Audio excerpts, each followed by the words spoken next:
You know what's fascinating? There are people walking around right now who genuinely want connection, who crave intimacy, who lie awake at night wondering why they're alone. But the moment someone actually gets close, something inside you hits the brakes.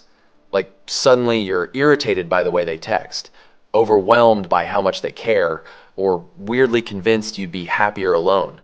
You might even tell yourself, I'm just not ready, or they're not my person, or the classic, I need space. And part of you believes that, but another part of you is confused because 5 minutes ago, all you wanted was connection. This is the strange, exhausting contradiction of avoidant attachment. Wanting love deeply, but pushing it away the moment it feels real. Most people assume that if someone avoids closeness, it means they don't care, or they're cold, or emotionally unavailable by choice. But psychologically, that's not what's happening at all. In many cases, it's the opposite. The desire for love is there. It's strong. It's just tangled up with fear, protection, and a nervous system that learned very early on that closeness isn't safe. Imagine being thirsty your whole life, but every time you reach for water, your brain remembers a time when drinking hurt. So now, even though you're dehydrated, your body flinches at the cup. That's what avoidant attachment feels like from the inside. If this resonates with you, you're not broken, you're not heartless, and you're definitely not alone. Let me show you what's really going on beneath the surface. People with avoidant attachment often grow up in environments where emotional needs were minimized, dismissed, or inconsistently met. Maybe you were praised for being independent, for not crying, for handling things on your own. Maybe you learned that asking for comfort led to disappointment, awkwardness, or rejection. Or maybe love was present, but only when you performed well, behaved correctly, or didn't need too much. So your brain adapted. And here's the key word, adapted. As a child, you don't get to choose your caregivers. You can't walk away. You can't negotiate emotional terms. So instead, your nervous system learns a strategy that maximizes survival. It says, okay, if closeness isn't reliable, I'll rely on myself. If needing people leads to pain, I'll need less. Over time, that strategy hardens into identity. Independence stops being a skill and becomes armor. Fast forward to adulthood, and now you're someone who values freedom, space, and autonomy. You might pride yourself on being low maintenance, self sufficient, or emotionally strong. And none of that is fake.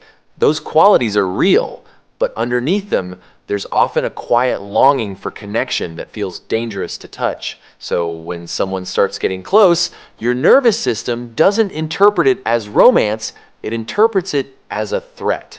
This is where things get confusing, because consciously, you might like the person. You might enjoy their company, their laugh, the way they see you. But subconsciously, your body starts sending alarm signals. Tight chest, irritability, a sudden urge to pull away. Thoughts like, this is too much, or I'm losing myself, or what if I get trapped? It's not that you don't want love, it's that love activates your fear response. Neuroscience backs this up. Studies on attachment show that avoidantly attached individuals often experience increased stress responses during intimacy. Their nervous system goes into a subtle fight or flight mode, even in safe, healthy relationships.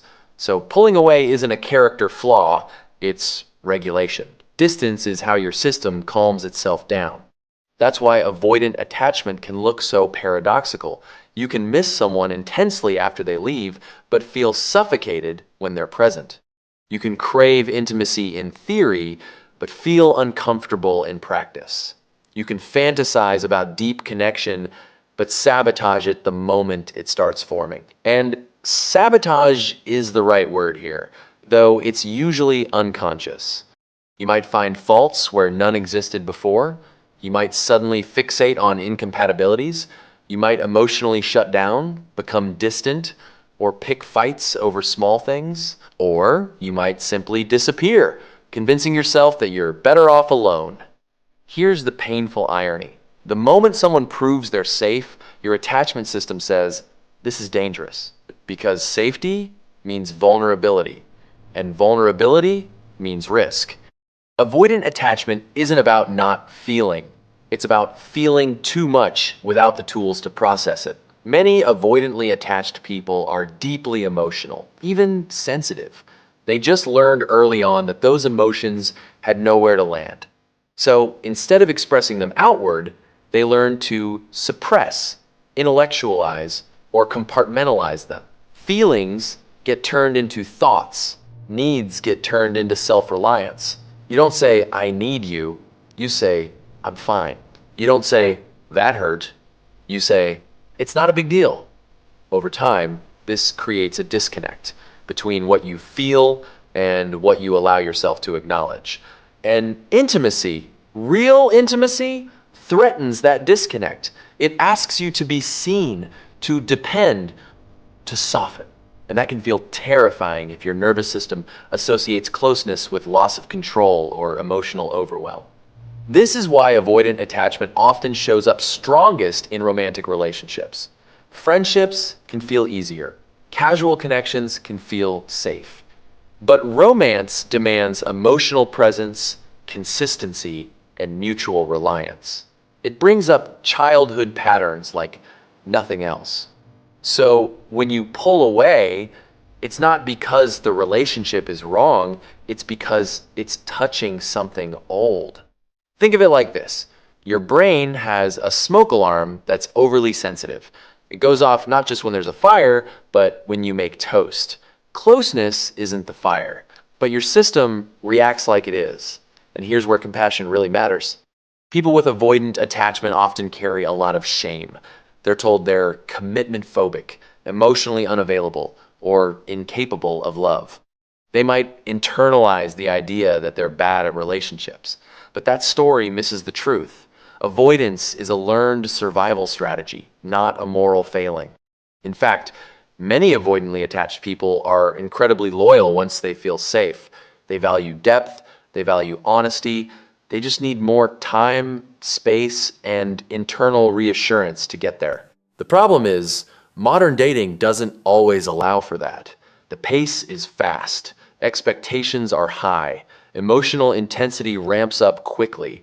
And for someone with avoidant attachment, that can feel like being pushed into the deep end without learning how to swim. So what do you do if you recognize yourself in this? The first step isn't forcing yourself to be more open. It's understanding your reactions without judging them.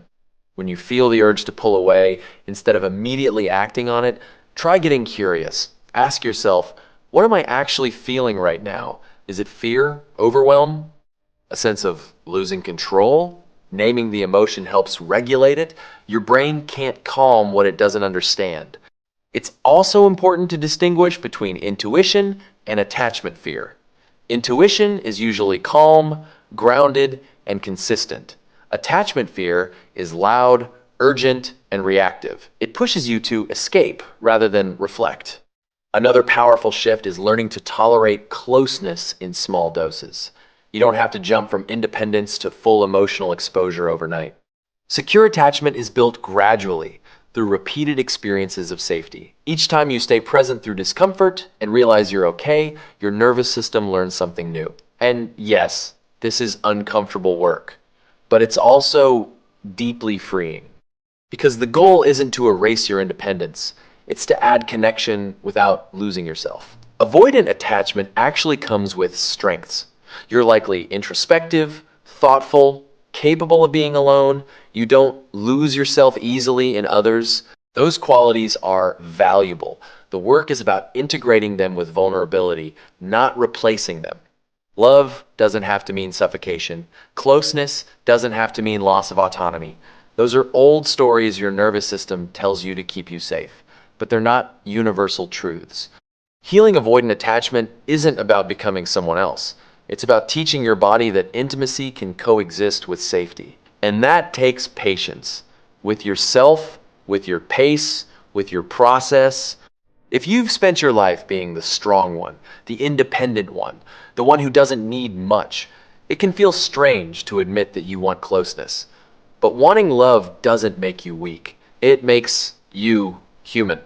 You're not pushing love away because you don't want it.